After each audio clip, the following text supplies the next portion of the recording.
Despite efforts from Porsche, Toyota, and Ferrari, neither manufacturer has dominated 21st century endurance racing as Audi have. With 13 wins at the 24 Hours and multiple championships across 17 years, the Audi dynasty was one of the most punishing in motorsport history. As their motorsport heyday slowly faded into dusk, it was the R18 shining the last light. This and more on Obnoxious Race Cars.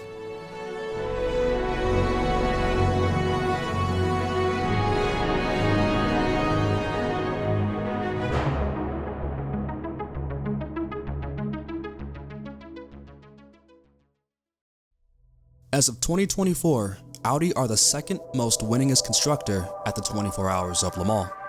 A dynasty spanning over 1 decade, this was their last swing at victory. In its 5-year tenure in the WEC, the Audi R18 captured 2 drivers' championships, 2 constructors, and nearly 20 wins, 4 of which were at the Grand Endurance race. As a matter of fact, it was the R18 with the help of the 908 that helped bring prototypes into the modern era as we know it. Its Dallara honeycomb monocoque, carbon fiber gearbox housing, and swan neck rear wing, its compact turbo V6 3.7 liter power plant, ahead of its time, contrasting the larger V10 and V12 configurations, littering the rest of the field. Its aerodynamic elements beginning a shift from more flowing designs in the early 2000s in favor of much more advanced elements seen today. This is the Oak Pescarolo L1, and here is the Lola Aston Martin. Take note of their more simplistic fender and side pod designs. Now compare that to the Audi R18 competing in the same race in the same class for the same trophy. Most evident of its future-proof design, however, was its hybrid system, introduced in 2012. Today, hybrid power is central to Le Mans, but 12 years ago, hybrid systems and MGUs were still a novel concept. And sure, beating everyone to the punch was the Panos Esperante GT-R1 hybrid, but it was the R18 that led the way to becoming the first hybrid to ever win the 24 Hours of Le Mans. When under braking, the wheels' kinetic energy is used to drive a component called an MGU. Then, the MGU accelerates an energy storage unit called a flywheel. The flywheel starts to rotate and will continue rotating since it's stored in a vacuum. This stored rotating energy in the flywheel is routed back through the MGU. The MGU takes the energy from the flywheel and converts it to electricity to power the front axle while the ICE continues to power the rear. Since the 2 axles at this moment would operate independently, they're synchronized electronically, likely via some sort of embedded system. This constitutes one hybrid phase, and the number of these phases and their locations are defined by the FIA. The R18 continued through various specs up until the end of 2016, ending the brand's 17-year tenure in the top class.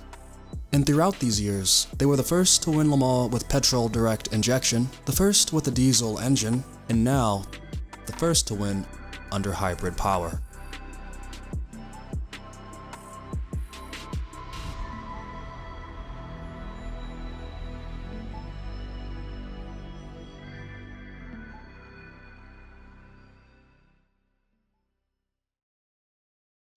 Hybrid power in Formula 1 can be split into 2 sub-eras. The pre-hybrid era of 2009 and 2011 to 2013, and the actual hybrid era beginning in 2014. It was an odd landscape of electrification in these early years, with some teams deciding to engineer KERS systems while others did not. The KERS system in Formula 1 wasn't that different from that in the R18, where under braking, rotational force is captured by the MGU and then converts it into electrical energy. The main difference being that energy isn't deployed automatically, but under driver control. Red Bull, the team that put the V8 era in a severe chokehold, ran such a system.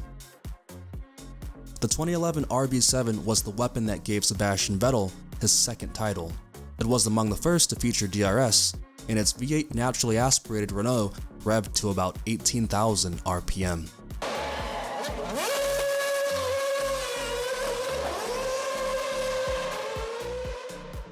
The most obnoxious thing about the RB7 was obviously its blown diffuser. The blown diffuser system positioned the tailpipes near the floor of the chassis, such that exhaust gases flow directly through its diffuser. When under braking, the RB7 retards its ignition and the engine maintains some throttle, allowing combustion to still occur. And since combustion still occurs, we still have exhaust gases which, instead of drive the cylinder, now just dump right out of the exhaust, right into the diffuser. The RB7, with its curves, blown diffuser, and screaming V8, mark a unique period in Formula One. But from 2014 on, hybrids were standard on the grid.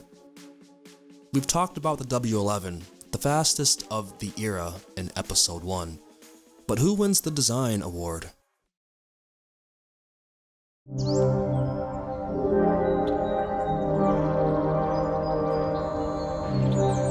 The Ferrari SF70H is a strong contender, a product of 2017's regulations overhaul and just 1 year shy of the halo.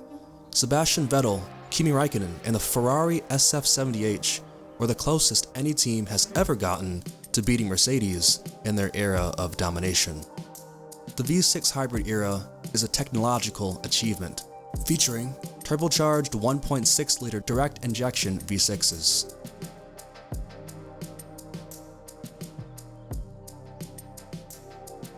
Allied to the combustion engine are two kinetic energy recovery systems, one capturing the energy of the car during braking and the other the energy of the turbocharger. This allowed the SF70H 1,000 horsepower at its disposal, with a little more in qualifying trim. Despite this, it only burned about 105 kilograms of fuel each race, 1/3 less than its V8 predecessor. That year, Sebastian Vettel led the championship for the first 12 rounds and kept Mercedes humbled up until the last stages of the championship.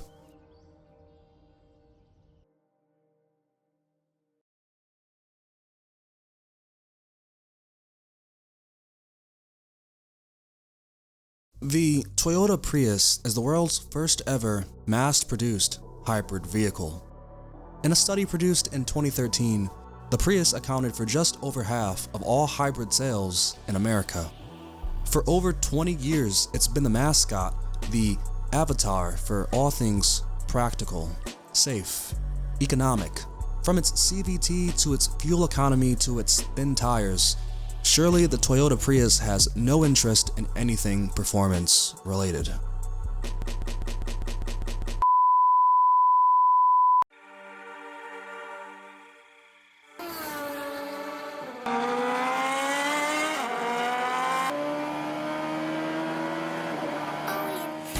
That is until Team APR in Toyota made history by building the first hybrid vehicle to win a Super GT event. Obviously, this isn't any Prius. This was the Prius GT, complete with a mid-engine V8 powertrain shared with the Toyota TS030.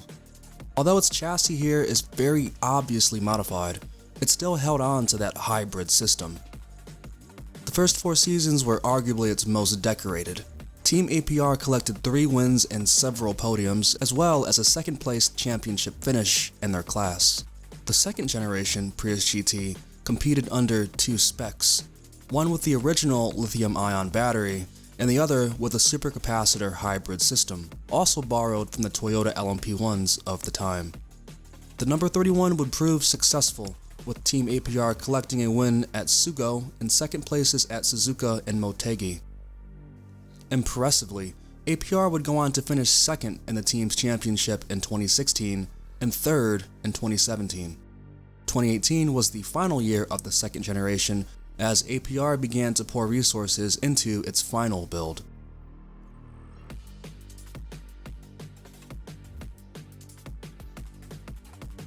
"2019 would see the final spec of the Prius GT, with its now front-mounted 5.4-liter V8 borrowed from the RCF GT3.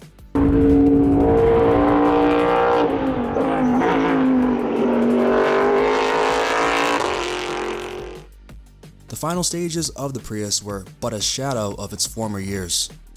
That season, APR failed to record a top 10 finish with any of their entries, their first time in history.